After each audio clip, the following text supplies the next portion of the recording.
நெறையா இளைஞர்களுக்கு வந்து பார்த்தீங்கன்னா, நம்ம ஊர்ல தவறான இன்ஃபர்மேஷன் குடுத்துட்டு இருக்காங்க. நம்ப எந்த நாட்டுக்கே போய் உள்ளார நுழைஞ்சிட்டோம்னா, அங்க போய் வேலை தேடிக்கலாம்.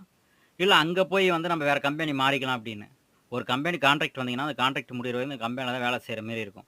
ஒரு வேள நீங்க வந்து வேற கம்பெனிக்கு வந்து நீங்க இன்டர்வியூ அட்டெண்ட் பண்ணி அந்த கம்பெனிக்கு வேலை செலக்ஷன் ஆயிட்டாலும், இந்த கம்பெனில வந்து ஸ்பைங்க அதிகமா இருப்பாங்க. ஸ்பைங்க வந்து போட்டு குடுத்துருவாய்ங்க.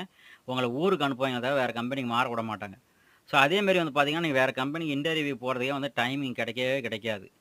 ஸோ, அதனால வந்துட்டு இதுக்கு ஒரு 4,00,000 திரும்ப ஒரு கம்பெனிக்கு மாற போனா, அதுக்கு ஒரு 4,00,000 அப்படின்னு சொல்லி நீங்க சம்பாரிக்கிற காசு இங்கேயே வந்து கம்பெனி மாறுறேன் காசு கட்டிட்டு இருக்க முடியுமா தவிர, நீங்க வந்து வேற கம்பெனி மாறுறதுக்கான சாத்தியக்கூறுகள் வந்து ஒரு 90% கிடையாது.